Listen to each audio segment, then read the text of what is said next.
Hello, my name is Jake Wayne, also known as Creative Jake. Today I would like to show you how to create a vector graphic from an existing photo using the new Adobe mobile app, Adobe Capture CC. Then I'm going to show you how to integrate the different assets created by this and other mobile apps into your design production workflow. I will review the color and shape tools within Adobe Capture. Then I'll demonstrate just one possible workflow using Adobe PaintCan and Adobe Comp CC.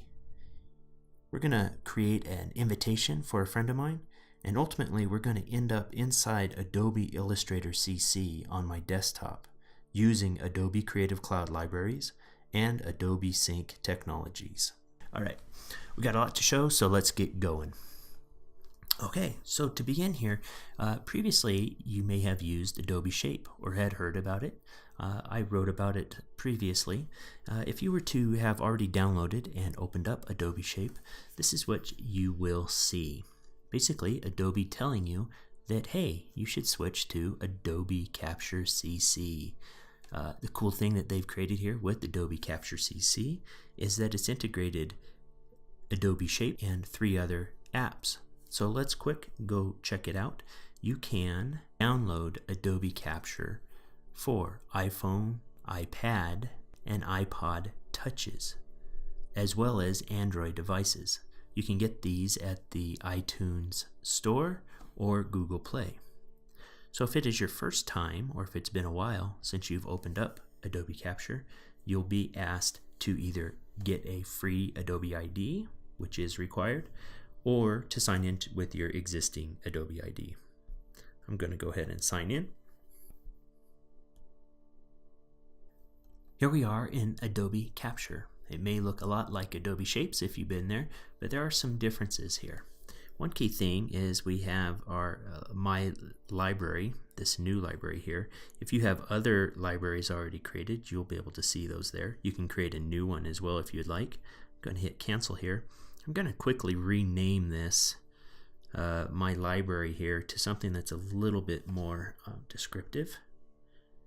And I'm going to call this Flower, because that's what we're working with here. So now I have that Adobe Creative Cloud Library named Flower. So let's look at the 4 different elements. Adobe Capture combines Adobe Colors. You select right up here. Adobe Shapes, Adobe Brushes, and then includes Adobe Hues, which was previously Adobe Hues, into Looks. Today we're just going to go over Shapes first, and then check out Colors. So to get started, you select the plus button at the bottom. It'll immediately go to your camera, but this time what I want to show you is how we can use an image. I already have one selected. You can see the different areas in which you can get a photo already. I'm going to go to Camera Roll, and I have this one particular flower image that I'm interested in. Once you select or take a photograph of the image that you want, you'll be given this screen. Now this is nearly identical to the Adobe Shape. You toggle or move the lever on the right hand side to help highlight the area that you're wanting to create a shape. Right now it is selecting darker images, and as I move up on my lever, it selects more of those darker images.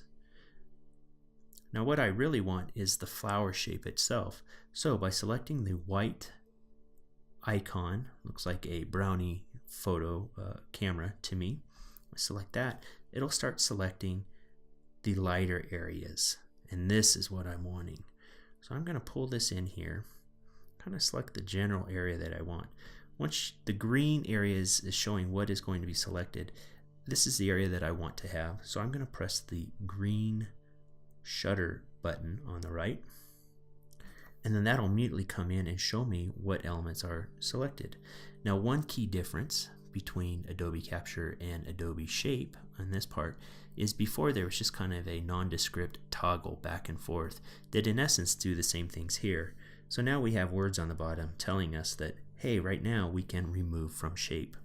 So I can pinch in here to get in real close, and then I use my stylus or my finger to select over the area. I don't know if you can see that, but this isn't just me. This is what you would see as well too. You can actually see where my finger is lying. So I know exactly where I'm going to be selecting. This is a nice new feature I really, really like, because before you're kind of just guessing what exactly it was that you were wanting to select. So you can go in here, select the areas that you want, zoom out. You can select a whole area. So I tap this area here, and that is not at all what I want. I just want to get this one little bit here. So by selecting the keep in shape, you can try to return and fix that. So by selecting there, I have an issue.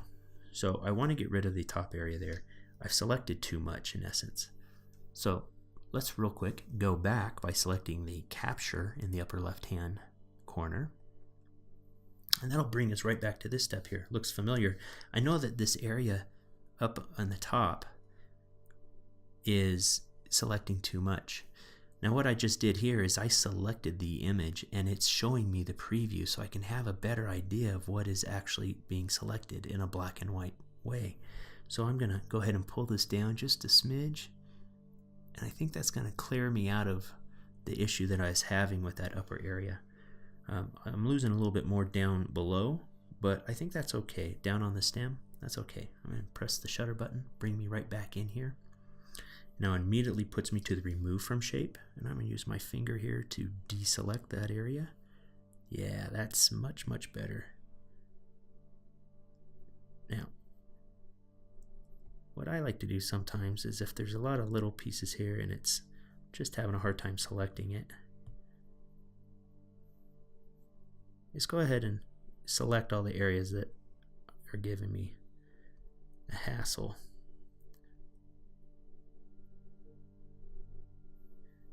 And then I'll go back, do the keep in shape, and hit it more generally larger there.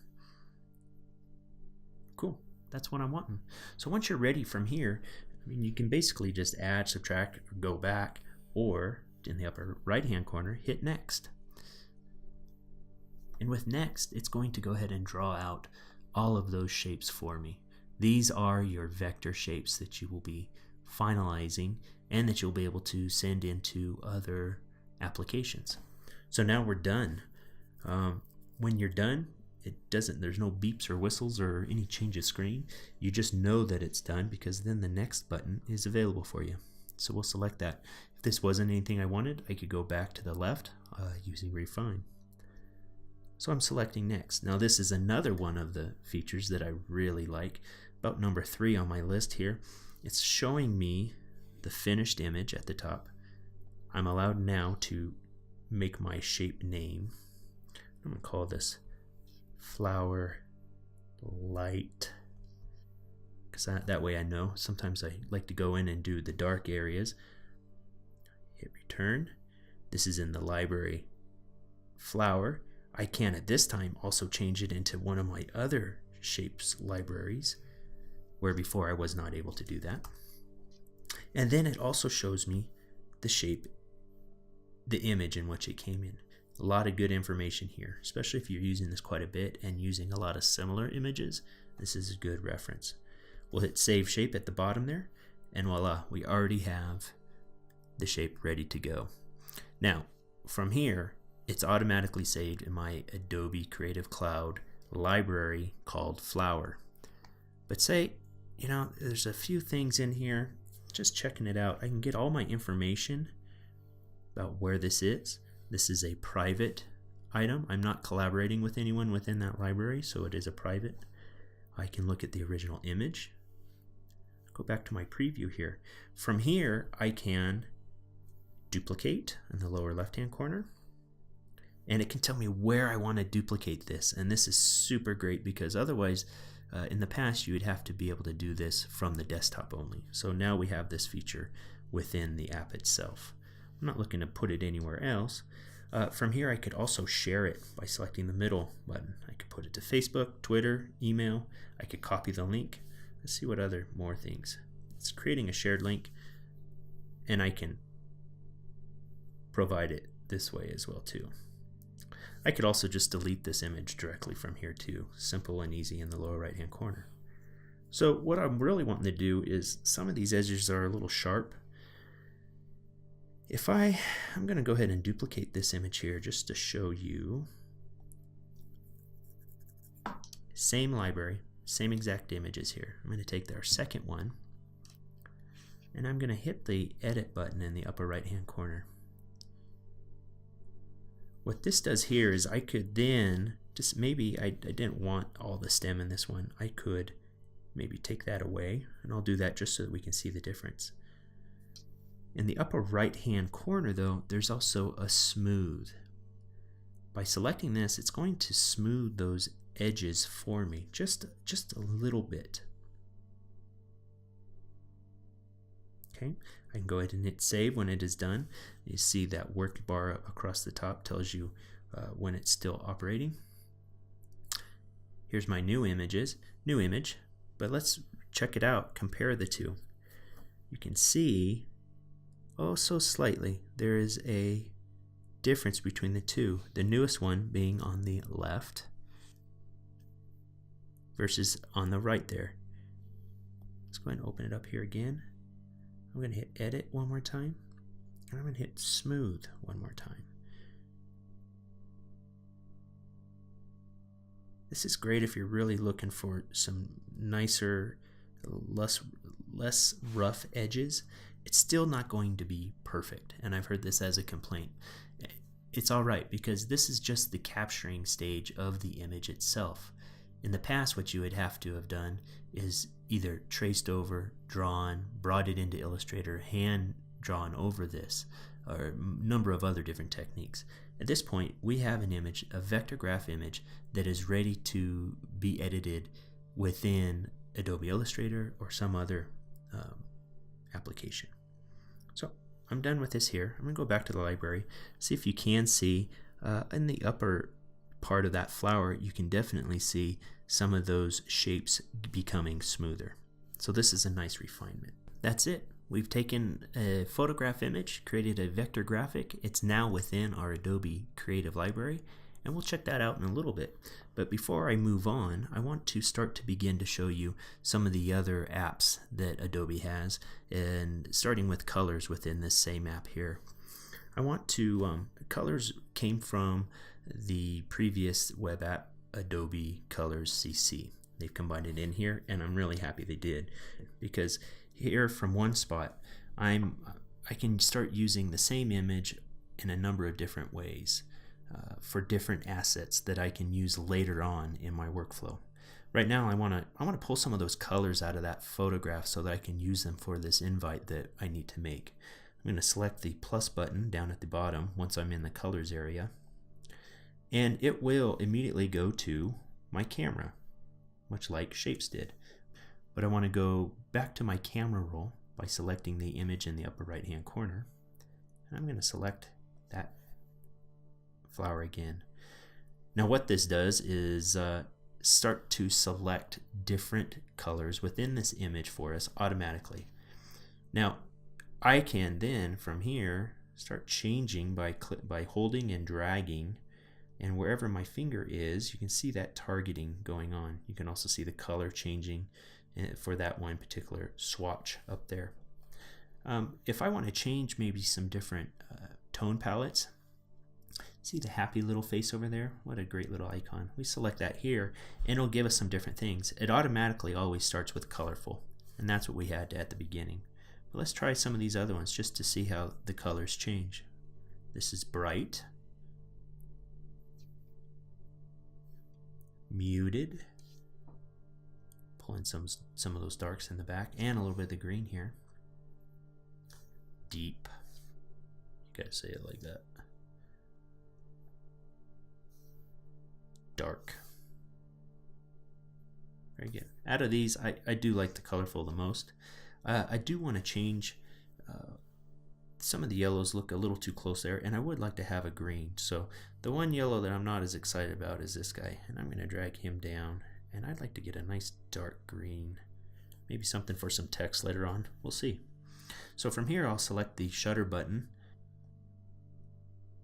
and that creates a color theme. Very similar to the shapes in where we can decide what do we want to call this, and I'm going to call it Flower Color Theme 1. It's going to go in my flower library. And sharing here, this is something that's really cool, and I'm not going to go into the details, but I'll just show it to you real quick. To make discoverable, if I select the off button there, I can either make this private so that only myself have these color palettes, or I can publish it on color.adobe.com. And this is pretty cool. I'm going to go ahead and do that, and we'll go back. Now, maybe if I'm looking at this here and that orange up on the top, I'm not enjoying too much, I can save that later, and I'll show you that. So I'm going to save this color theme. And there you go. This is the library for the colors. This is also being saved as an asset. It's syncing to the Creative Cloud Library Flower. You can do the same with the brushes and the looks, but I'm not going to go into that right at this time. Okay, so we've created a color palette here from that image, the same image that I've created a shape. Now if we select it within the library here, you'll see something very similar to the shapes, that we can see the preview of the palettes.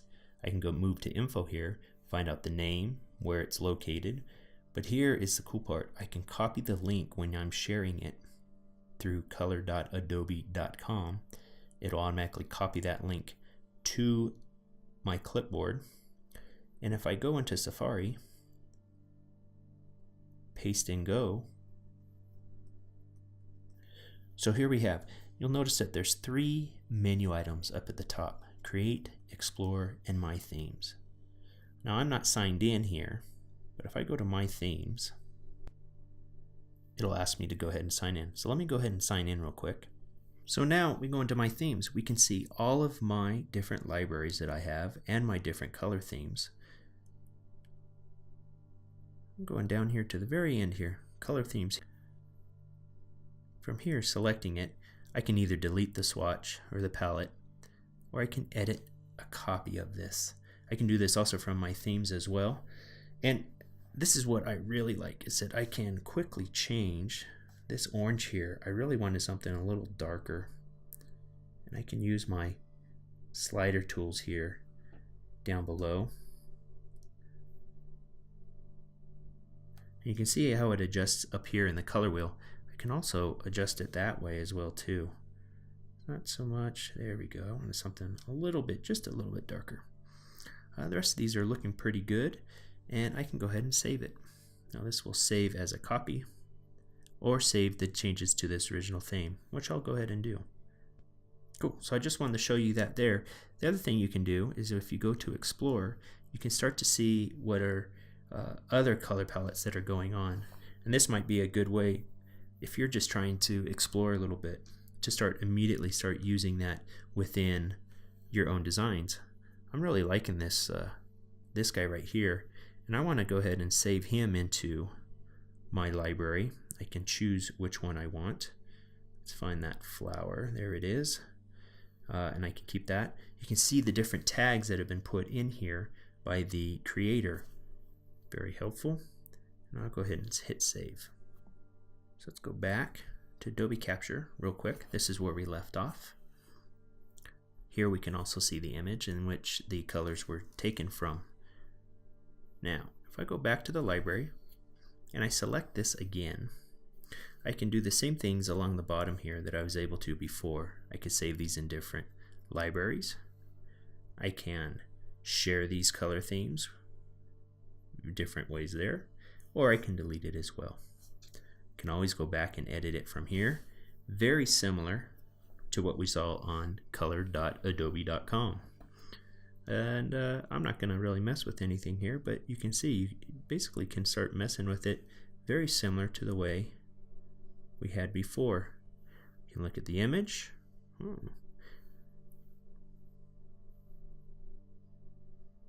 Something closer to that. And go ahead and hit save. Go back to the library, and there we go. We have all our different colors included now, including the new one that I just edited. Alright, so what do we do with all this? Well, I have this invite that Bonnie needs, I originally had taken my shape and sent it to her. I can from here have this flower library and everything that I'm creating, including the colors, the shapes. I could do brushes and different looks there. By selecting the three dots, the menu in the upper right hand corner, I can from here invite others to collaborate. And what this does is it opens up their Adobe Creative Library, and it will sync with their own desktop and mobile devices and allow them to be able to get these assets. So all you do is you type in the address that you want. You can do a custom message if you would like, and select invite. Okay, so that's the color tool within Adobe Capture. Now, there are some other elements that I'd like to put together that I'm envisioning for this invite, and I want to still use the same photograph of the flower. To get started, I'm going to go ahead and use the PaintCan app. This is something I've already created. PaintCan allows you to take an image and to basically apply these filters. You get to do them yourself with your finger or stylus. This selecting the image down here with the upward arrow can show you what the original image is.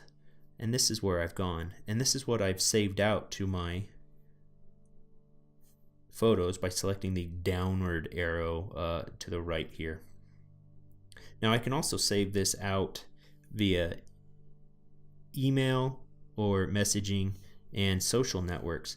The one downside to PaintCan at this time, and hopefully it'll be changed, is that it does not link with the Adobe Creative Cloud at this time. But let me show you just real quick what some of these different features do and how you get started when you open up PaintCan. Select the far left icon on the bottom here, the one with the arrow pointing to the right. That'll allow us to try to decide on how we want this. We can use our camera, we use existing photos, they have samples. You can also take snapshots, which is really nice if you're working on it and you want to come back to it. And I'll show you how you do that too. So I'm just go ahead and grab my camera roll here with the original image. It'll process it down and put it within the artboard area. Now, from here, you'll see that it's kind of faded. This is just a visual cue so you can see what's going on. And let's start with the light. By using that, you can see where my finger is. It creates these brush strokes, which are really nice and delicate. And maybe I want something delicate like this. I can get rid of the photo in the background just so I can't see it. And you can start to see what that brush stroke does. You can pinch and zoom, right? And this is just a canvas. There are no multiple layers. Let's go to the heavy brush. You can definitely see the difference here by zooming in. It will magnify based on how zoomed in you are. So if I pull way out, those brush strokes are going to be super large, right? If I zoom in close, they'll be large in comparison to where I'm zoomed in at. This can start making some really cool effects. There's also the coarse, which is the one I always like to usually start with. And it's just a wide arrangement of brush strokes. No detail whatsoever. And this can be kind of fun as well too. Really bright images tend to work best with this. Then we also have, let's zoom in here, outlines. See the outlines create these smaller little strokes that are finding the edges. You can start to see how you can start to combine these things to however you want. These are all preset settings. You can also go in and manually adjust them. So for here, we can make it so that the opacity is much lighter. Bring it down here. I can make the size smaller for this particular brush. This also gives you an idea of what the brushes are looking like. But let's just stick with presets here. You can have structured, which a little more control just based off of the area that you're working in.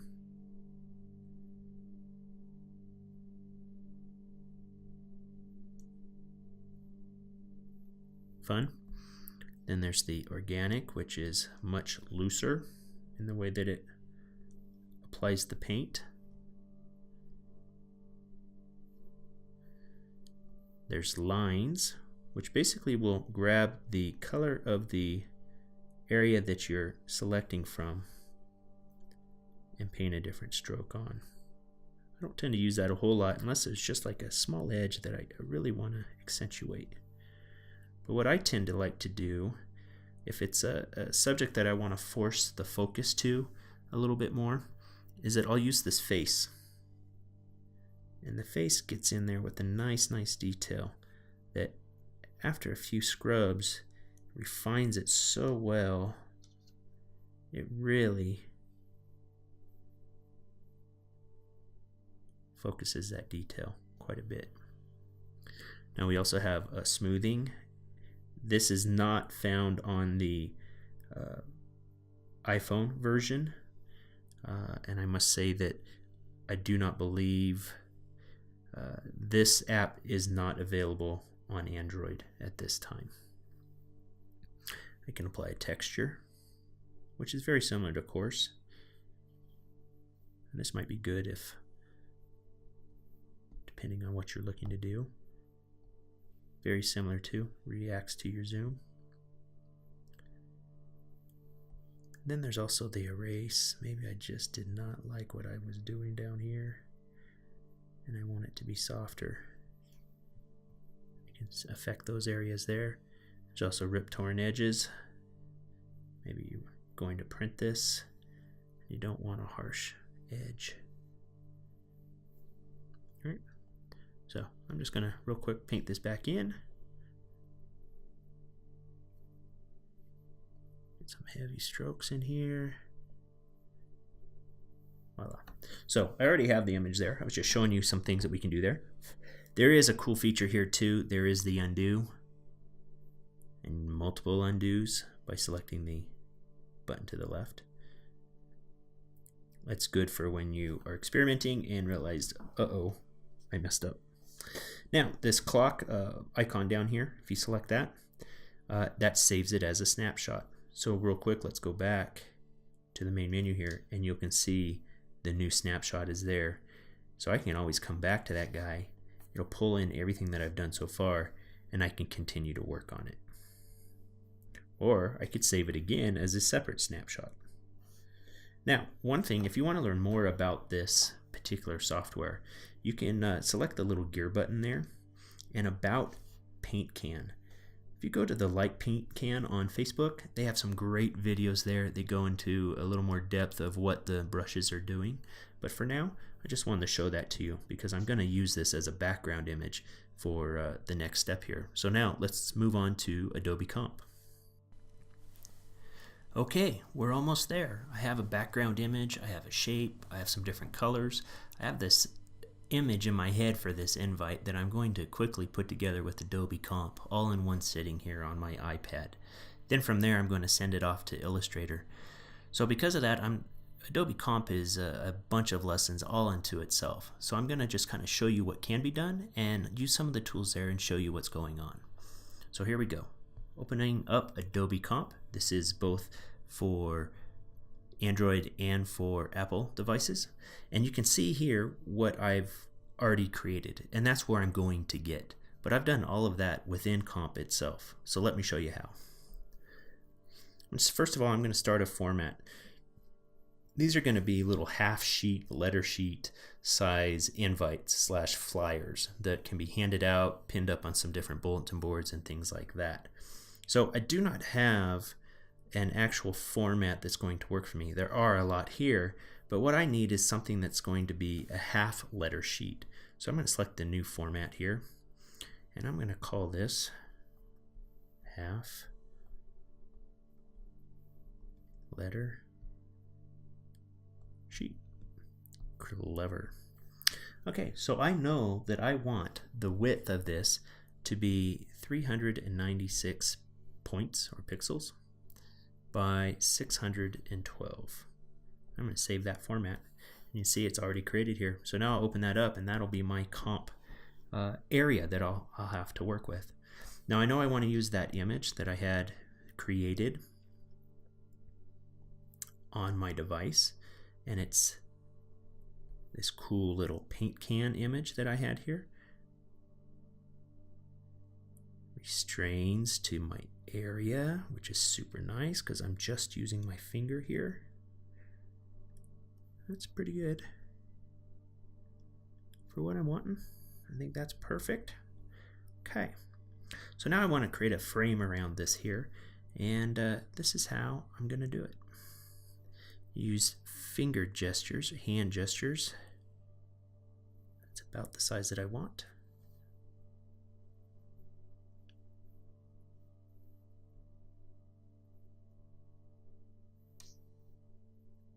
Change the color, automatically pulling up to my most recent Creative Cloud library, which is flower here. And I'm going to use actually from this new palette here a color that I really like. It's a little strong though, so I'm going to hit the opacity down a little bit. That's all right. So originally I was thinking that this would be the background and the photograph could fit on top of this frame area. So let's work that in. You know what, I really want this to fit in nicely in that area, so I can adjust it there. And it's not affecting the shape. It's not distorting my image underneath. Perfect. Now, this color shape needs to be in the back, so here we'll go to our layers. There's only one other item there, so it's either on front or on the bottom. Looking pretty good. All right, so I want to add a stroke around my image here. Super easy to do. Select this here. I can adjust my opacity of my image as well, which I like that. Let's bring that back just a smidge. So I want this to be real faint. This whole thing is about layers and different forms of art. This gallery is, and different ways that we get there. So I really like this idea of one form of artwork being overlaid upon the other. Here I can work on the way I crop this image as well. Not that I need it so much here, but I did want to adjust it just slightly. Click to the side, tap to the side, that is. Okay, I'm going to draw a new, oops. Hit my undo button up here. I'm going to do another shape.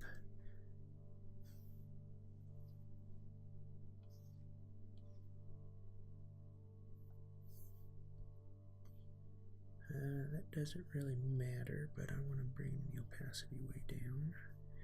I'm going to give it a frame though. Make that frame visible. And I want to choose from my flower theme here. Something nice and dark. Let's try this red one.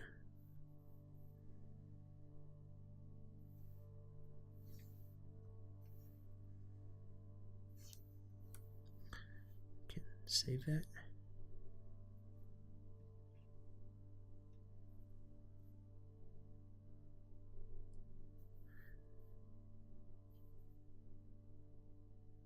So what I'm doing here is I'm selecting a color that I'm thinking I may want to use for my text. And although I don't see anything happening, if I go back to the picker, you can see that that's changed there. Selecting the plus button here is going to save that to my Creative Cloud library as an asset. And there we go, I have some different swatches that I can use. I want to also do the same with this yellow. I think I might use that a little bit later on. Make that a swatch as well. Go back to flower here, we can see that's all there. But for this, for the stroke, I think I want this red, more red color. I'll go ahead and save that too, just so I have it. And let's choose that color. So you can see here that I have the colors chosen. I can choose from different styles. I'm going to want a sharp edge for this, but I could do a beveled edge. But I want to increase this font up. Yeah, just about so. Looking good. Okay, so now what I want to do is make use of that shape we made way back at the beginning. Use this. If you're familiar with shapes at all from the previous app, all of this is pretty much the same. I'm going to grab that smoother image that we worked with.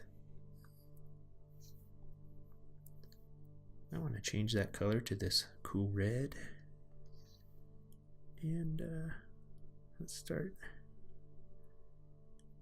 messing with that shape itself.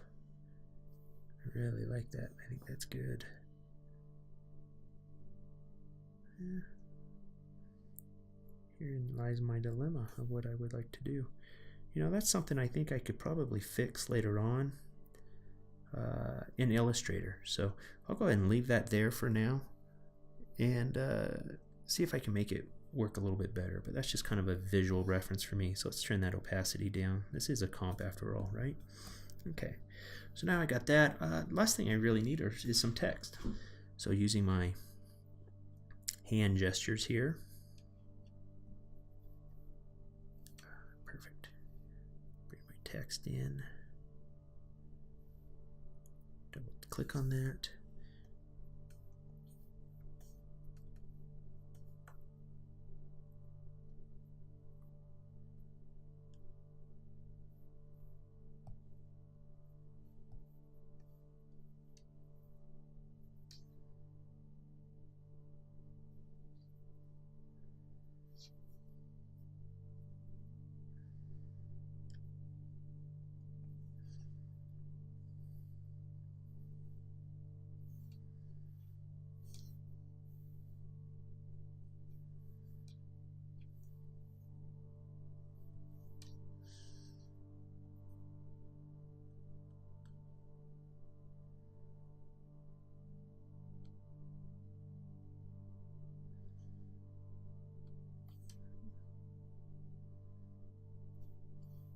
Not too bad, a little overpowering for me. I'll bring it down a little bit more.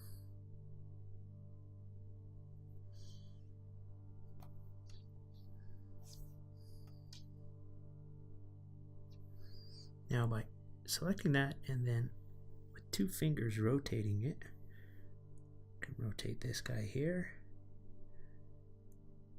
And just something like that. Okay, now obviously there's lots of things I could do here. The cool thing about this layering effect is that I could actually start putting this back behind there. Wherever I do end up setting it, the cool thing is that this is just a comp and I'm going to be sending it to Adobe Illustrator, and then once it's in Illustrator, that's where I can better refine things. I'm really not liking how this is going on here, and but that's alright, I can fix that later on. So here we go. I'm happy with this the way it is. I can then choose to send this. I can put it in Behance, InDesign, Photoshop, Illustrator. I could also share similar to the other apps. But what I'm looking to do is I'm going to send this directly to Illustrator, and the connection of Adobe ID, my Adobe ID, will then allow for this to auto-magically appear on my Adobe Illustrator desktop. So let's go check that out. Okay, so I put my iPad down and I go to my laptop here, and in Illustrator already waiting for me is the new composition.ai, which is exactly what I left on the Adobe Comp CC app. As you can see here, all of the elements are clickable, editable, the type. If you look down here, it's using the Adobe Typekit face that I already had used before. If we look at what I had adjusted here, it even has the kerning that I've placed in before, so I'm not having to touch any of this unless I've made a typo or need to change a few elements here. If we look at our layers, it looks like one layer, but if you pull it down here, we have all the different elements. We got the first Friday there, we got our vertical sideways text, we got our header, got this shape, which I'm still not real happy about, and then I have my rectangular shape and the image back behind, as well as the gray tone here. I can immediately in Illustrator start adjusting the elements to make it a bit more ready, print ready if you will. If you look here, I've already pulled up my libraries and have my flower library. Has the 3 color themes we had created, the 2 shapes, as well as the 4 different colors that I added in Adobe Comp. So these 5 elements here were all within Adobe Capture. These came in from Adobe Comp along with the imagery here. So there's a few things that I want to do, and these are tips that you may already know within Illustrator, but they're things I use quite a bit that I would like to share with you here. This was more or less a placeholder for me. I'm going to go ahead and get rid of that just for a moment and show you how I can drag and drop my shape element in to my object. I'm using the Shift Option keys here to constrain equally my graphic, and I want to kind of line this up to the actual image down below there. I want to go ahead and use one of our colors that we had before. So one thing I use a lot is within appearances for a shape like this, a graphic element or fonts or all kinds of different shapes, is adjusting the blending mode. So here I've changed the color. It's this color 3, the reddish color that we've created, and I want to tone back the opacity. Now if I tone it back there, I get one style that works well for me at times, but what I like to do is mess with the blending modes. Now if you haven't used these at all, I suggest you go in and play with them, and it's just basically different ways that color and those shapes interact with the different layers of objects below it. What I tend to use a lot though is the multiply. I really like the way that it pulls the colors from underneath, or screen too. So if I want to go darker, multiply. If I want to go lighter, screen works as well. So let's originally I was going to go multiply, but I'm kind of liking this effect that we have going on here. Maybe not. Double click on my contents there if you're not seeing what you need.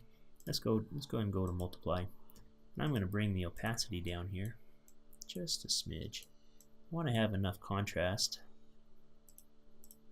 with my text. I could use a little bit more. You can see here that because I brought that shape in, it is above my text here, which, let's just make sure I got the right one. Yep. I'm going to rename that instead of what Adobe Comp provided for me. And I'm just going to click and drag that up here to the very top. Excellent. Close that back down. What I want to do is I want to crop this graphic here. Now I may want to change that another time, so I want to do this non-destructively. So what I tend to use a lot of is the clipping mask. I'm going to make use of this shape that we already have here. So I'm going to Command C for copy that image. Go ahead and select the flower, and I'm going to paste in front. Paste in front, or Command F. I also will place the new rectangle object that I drew with my finger directly on top of this shape. By holding the Shift key and selecting the shape as well, I have both selected right now. Right click on my mouse or Control click to bring up the drop down menu and select Make Clipping Mask. What that does is use that outside rectangular shape to constrain what is viewable. If you need to edit that shape, maybe we need to move that shape around just a little bit, you double click on it. Do that again. I can select the item and double click it, which will then allow, move this down here, for me to know that there is a clip group going on. That's also what this clever little icon does as well too. Isolate selected object. So if I want to adjust that in here non-destructively, go back, I can see what that's doing there. Okay, so yeah, that's kind of what I'm looking to do. Alright, from here I could save this out I'm going to save this out real quick. Say OK. I could also then do a file, save a copy as, say, maybe a PDF. And I could email that to my client. But then I have that PDF that I'm not going to use unless it's a final file. But here's another way, is that if I've already collaborated with my client and they're seeing these shapes and these colors and things, I can very easily, if I want to share this with my client, I can select everything and drop it into the library. This will then compress everything down into a flat image that will allow access to this. Now let's just get an idea of what the client could see and do on the other end here. I'm going to go ahead and create just a letter sheet here. Make it horizontal because this invite will fit 2 up on that. Then I come to this flower and they would see this. I'm going to drag and drop it in. That easy. Once it syncs, it's that easy. Sometimes the sync can take a while depending on your internet connection. If I look at my transform, I know I'm at the 0, 0 location. That sounds great.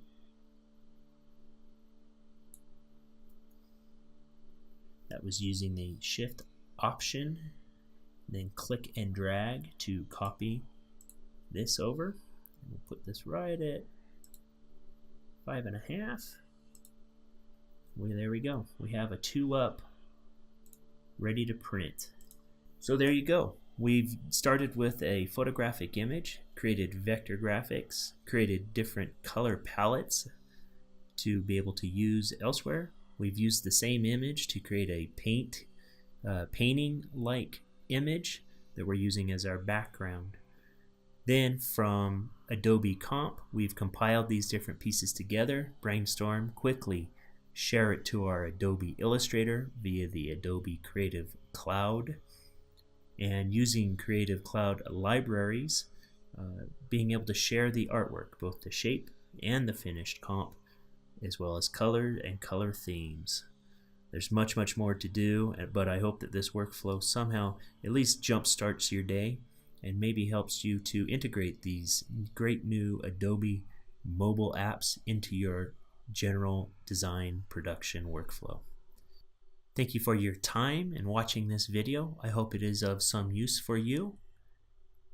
I'm Jake Wayne, and until next time, happy creating.